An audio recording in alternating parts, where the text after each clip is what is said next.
Hello again, many thanks for joining us. I'm Ernest Minu. Now, there's growing anger and revulsion after the latest Johnny Hotline documentary exposed how popular and politically connected persons are destroying our water bodies through illegal mining, popularly known as galamsey. Now, according to CDD Health Fellow Dr. Kwame Siedu-Sapong, President Akufo-Addo's government has completely lost the plot in the fight against the illegal mining menace. This despite the president saying he was putting his presidency on the line.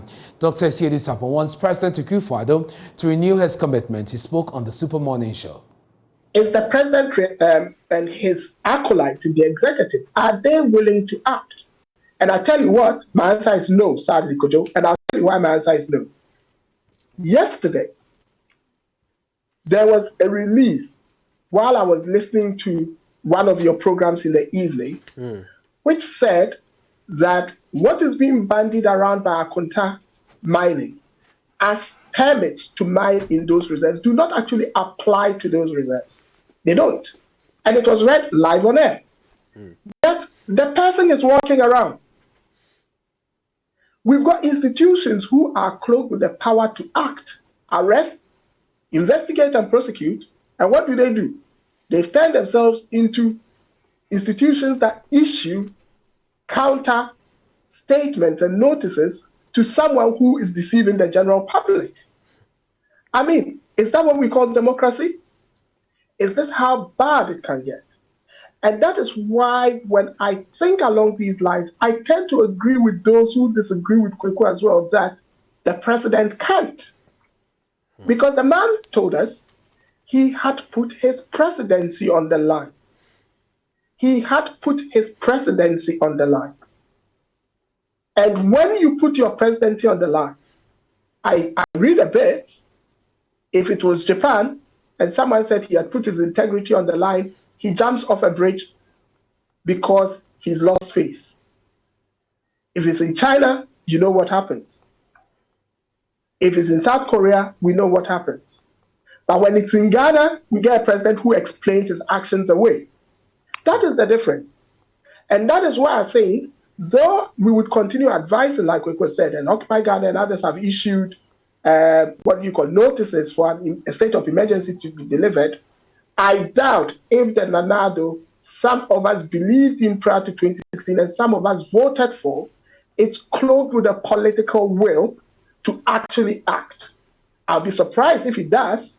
I don't think even his attorney general, I don't think any of his acolytes, because all of them are custodians of our laws, but none of them have acted. Why, oh why, someone tell me, should Chairman Wontumi be sleeping in his own bed? Dr. Kwame Siedu-Sapong is calling on fellow civil society activists to hit the streets to demonstrate what he says is the health hazards of illegal mining and the lack of commitment on the part of government. When people cannot afford dialysis, why, oh why, someone tell me, when forests that my father left Canada to come and protect throughout his entire professional life, forests that I have lived in Samraboy, when Dr. Kwenu was living there, should be bastardized and degenerated to this point that someone is sleeping in his bed. Sometimes I look at these things and I tell myself, the only people who are interested in doing anything are those who are interested in chasing the weaklings. Those who actually have to pay the price for our failure as a country have bought those who have to jail them. And therefore, unless the youth, unless you and I decide to hit the streets, and you've always spoken to me privately, you know I have been very, very measured in civil actions because I know sometimes they can get out of place. But you know what? If the society doesn't act, we face an existential threat. Okay. Our leaders in whom we've cloaked power cannot and would not act. They would rather scheme to block SIM cards and arrest people for Facebook posts than arrest the people who are actually destroying our environment, our inability to capture carbon. They would arrest the others, but leave these ones. And so the only option left to us, Kojo, is for us to hit the street. Meanwhile, a concerned citizen, Kweku Nchiboziaku, wants government to take the fight a notch higher, declare an emergency and deploy fully armed military personnel to protect the lands, livelihoods and water bodies. He also spoke on the Super Morning Show. President said he was putting his presidency on the line to fight Galamsey. How many years now since 2017? What's the situation on the ground? From everything we've heard, the situation is worse. Our water bodies have become, as you described, dead. You can't do the same thing every time, all the time, and expect a different result. If 5 years of his presidency, he has not been able to improve the situation, but the situation has rather gotten worse. It's fair to say he is a leader who has not provided the needed leadership when this country needed leadership. We can hit the street for sure, and I agree with Kwame that citizen action is a tool available to us. But I want to be very honest with you. Looking at the scale of the challenges we have with Galamsey, and there's enormous power given to the president under a state of emergency. And you mentioned just before you came to me, we are in a state of emergency. Our army, our air force, don't they have helicopter gunships? Can anybody tell me that they cannot patrol some of these water bodies with helicopter gunships under a state of emergency? Well, forgive me, if we say but there's curfew 6 to 6 and you can't mine in these areas, deployment that has war rules of engagement, where we declare specific areas as mining areas, and there are specific rules of engagement approved by Parliament.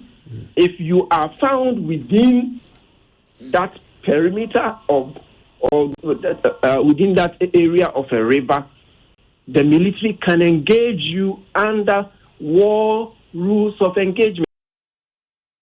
And still on illegal mining, Kingmakers of the Ikona royal family and some farmers at Pakyi Number 1 are unhappy with their chief for allowing a surge in illegal mining activities in the area.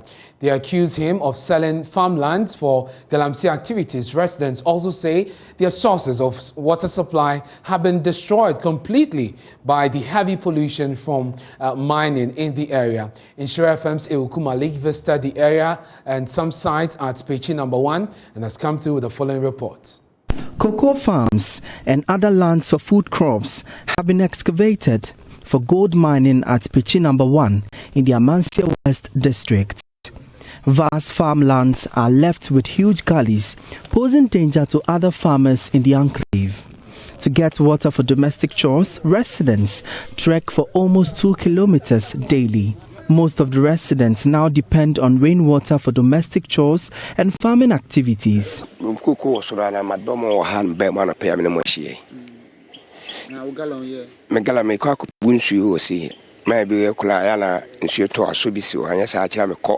My farm is over there.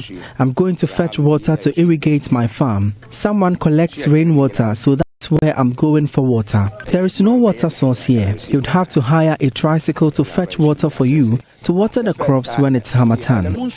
Farmer Alima Osman says her only source of water for irrigation was the Akai stream, which has been destroyed through illegal mining. Most of the farmers here are not natives and therefore own no lands. They have no say when the farmlands are taken from them for other purposes. We don't have any water source here. We have to trek for hours for water.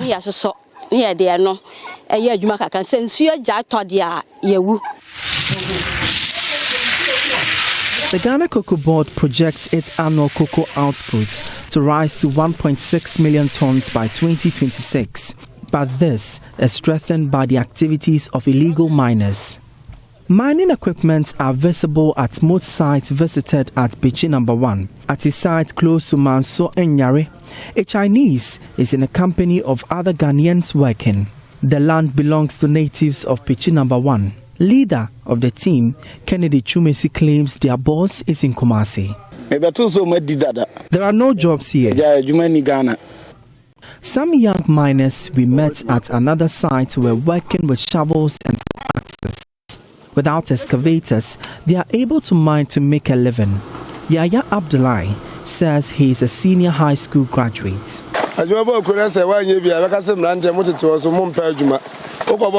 there are jobs at the community and you do not join them, people will say you are sluggish. I'm an SHS graduate. I wish I could join the security forces, but I have no one to help me.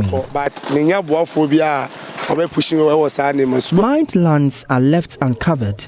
Head of Ekwana clan, Nana Kwesi, lays the blame on the chief of Pakyi Number 1.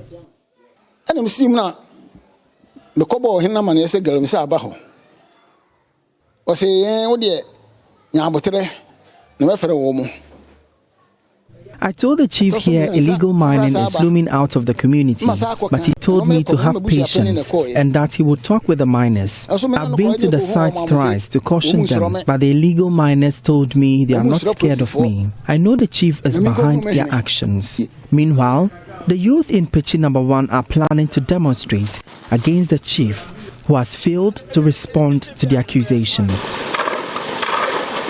Ewokuma Leaks report for Joy News.